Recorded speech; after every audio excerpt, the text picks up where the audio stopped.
Alléluia. Nous disons merci au Seigneur ce matin pour sa présence en nous et avec nous. Ce matin encore pour la gloire de son nom. Nous sommes enfants de Dieu pour donner la gloire à notre Dieu. Et c'est pourquoi ce matin nous allons encore parcourir encore sa parole. Nous bénissons son Saint-Nom. Éternel notre Dieu, merci pour ta présence. Merci pour ce temps béni par toi. Nous voulons te confier ce moment afin que, Père de grâce, tu bénisses à chaque instant tout ce qui va être dit selon la puissance du Saint-Esprit. Béni sois-tu pour ta présence au nom de Jésus. Amen. Nous rendons gloire à notre Dieu ce matin.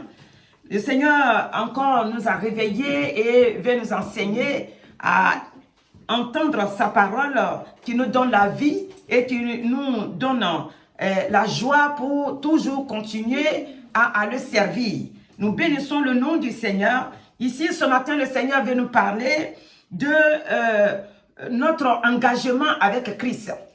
Notre engagement.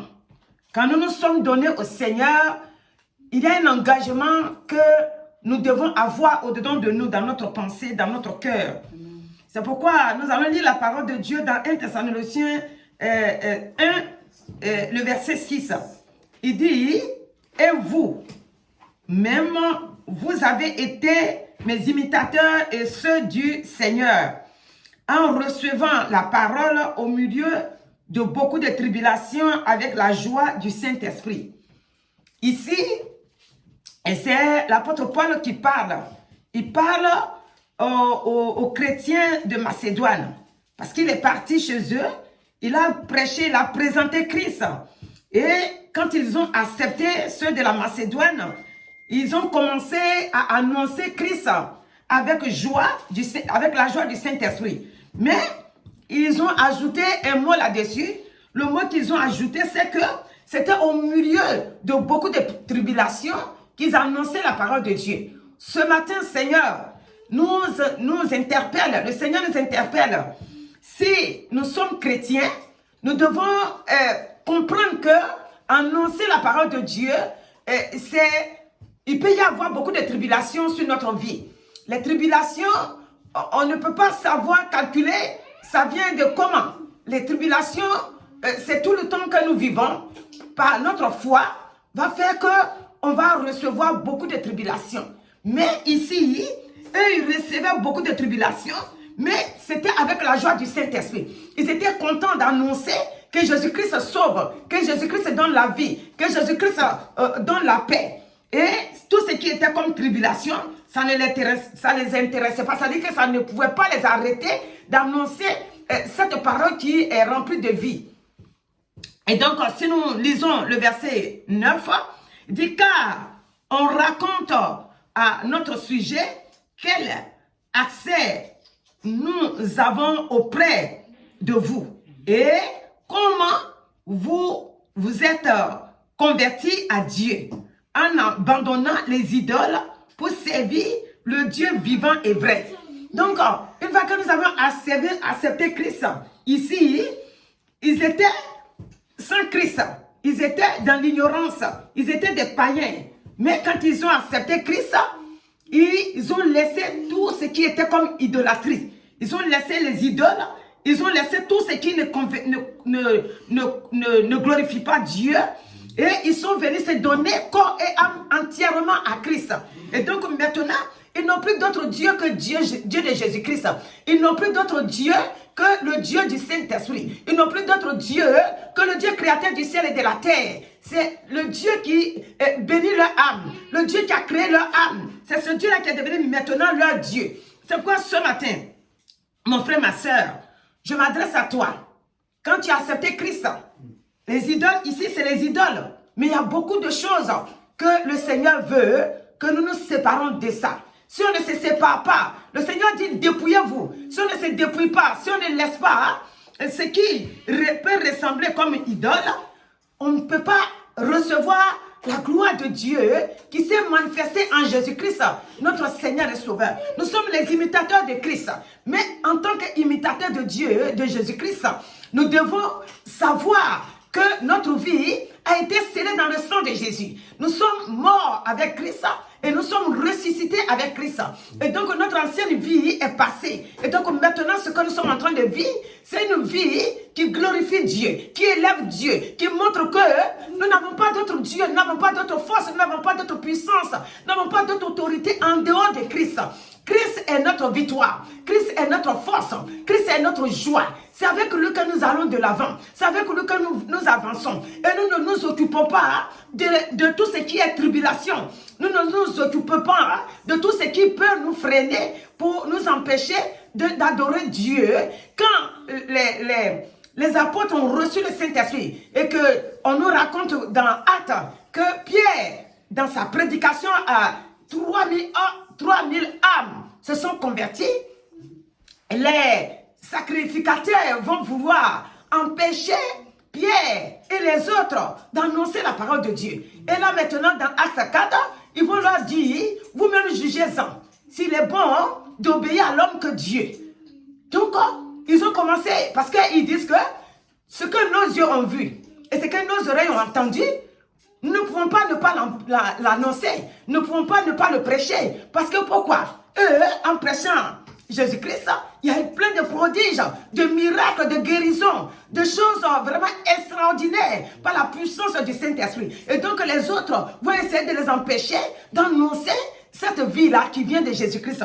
Alors ce matin, je vais te dire qu'eux, ils n'ont pas écouté, ils ont commencé à annoncer.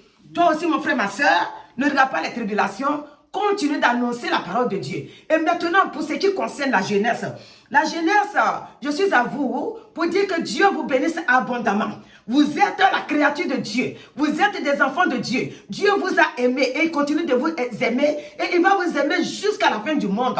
Donc, vous êtes les bras de Dieu. Vous êtes la bouche de Dieu. Vous êtes le corps de Dieu. Puisqu'il dit que nous sommes son temple. Donc, Dieu, il vous appelle pour que vous soyez ses imitateurs aussi. Pour que vous n'ayez pas peur et que vous puissiez annoncer la parole avec puissance. Vous puissiez annoncer la force de Dieu, l'amour de Dieu à ce monde troublé, à ce monde qui est perdu, à ce monde qui ne sait plus où il va, à ce monde qui est sans espoir. Le Saint-Esprit vous appelle ce matin afin que vous vous donnez à ce Dieu puissant-là. Car le Seigneur dit que vous, en tant que jeunesse, vous êtes ses imitateurs aussi. Venez, jeunesse. Le pouvoir que vous cherchez ne se trouve nulle part. La force, la joie, la bénédiction que vous cherchez, sans Dieu, vous ne pouvez rien faire. Et des jeunesse, donne-toi à Dieu, Dieu qui t'a créé, afin que dans toutes tes affaires, tu sois protégé, tu sois gardé, tu sois vraiment vivant dans toutes tes affaires. Et il bénit ton âme. Ce matin, en tant que jeunesse, je vais t'encourager. Jeunesse du monde entier. Jésus-Christ, je te rappelle encore qu'il est vivant, qu'il est avec toi. Ceux-là, ils ont dit, nous avons tout abandonné. Nous avons abandonné les choses du monde. Nous avons abandonné l'idolâtrie, la magie, toute puissance négative qui ne viennent pas de Dieu. Et nous sommes venus adorer le Dieu vivant et vrai. Le Dieu que nous servons est un Dieu vivant et vrai. Et ce Dieu vivant et vrai, c'est lui qui a créé le ciel, la terre, la mer, tout ce qui s'y trouve. Le Dieu que nous servons, le Dieu qui vous appelle ce matin, jeunesse, c'est le Dieu avec qui vous avez la paix. Le Dieu qui guérit, le Dieu qui libère, le Dieu qui sauve. Avec ce Dieu, il n'y a pas d'angoisse. Toute l'angoisse qui peut venir en nous, tout ce qui est dépression qui peut venir en nous, il a la capacité, le pouvoir, par son nom, par sa présence, de nous libérer de toutes ces captivités-là. Donc ce matin, Dieu dit que vous êtes les bienvenus dans son royaume, pour vous bénir et vous guérir de toutes sortes de maux. Alors que Dieu vous bénisse ce matin, parce qu'il est avec vous, parce qu'il vous guérit, il vous libère, dans le nom de Christ Jésus. Merci Jésus. Merci Seigneur. Maintenant, je vais prier pour vous, vous qui allez écouter et qui allez avoir un doute. Le Seigneur dit, celui, dans 1 Jean, il dit celui qui accepte Jésus a la vie. Mais celui qui n'a pas Jésus, quelle que soit sa richesse, il n'a pas la vie. Quand Jésus parle de la vie, c'est quel genre de vie? La vie éternelle. Et même la vie ici-bas. Les gens de foi, ils ont tout. Mais quand ils rentrent chez eux à la maison, c'est le trouble total. C'est la tristesse totale. Avec Dieu, avec son esprit en nous, avec sa parole, nous sommes à tout moment réconfortés. Et il renouvelle chaque matin ses bontés dans notre vie. Car il dit, ses bontés ne sont pas épuisées. Et sa compassion aussi n'est pas à son terme. Donc, si tu es pour Dieu, chaque jour, il te renouvelle, il te rebâtit, il te restaure. Et tu ne restes pas aussi à la merci de l'ennemi. Parce que c'est lui qui prend soin de ton âme, c'est lui qui prend soin de ta santé, c'est lui qui prend soin de tout en toi. Si tu veux faire quelque chose, tu n'as qu'à t'adresser à lui et c'est lui qui ouvre les chemins. Réussite facile, sans Dieu, amène à la mort. Mon frère, ma soeur, je te rappelle ça. Réussite facile avec l'adversaire qui est le diable, donne la mort. Dieu, il te donne la bénédiction, il te donne la prospérité.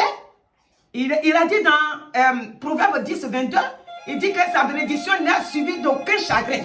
Donc une fois que tu l'acceptes, cette bénédiction n'est suivie d'aucun chagrin. Au nom de Jésus. Seigneur éternel, je vais te rendre toute la gloire donc ce matin de ce que tes enfants viennent à toi. Ils viennent te recevoir en tant que leur Dieu et leur maître, en tant que leur Dieu et leur créateur. C'est pourquoi je bénis ton nom pour ton sang qui les barricade et qui les libère pour tout et pour tout, dans le nom puissant de Jésus. Amen. Amen.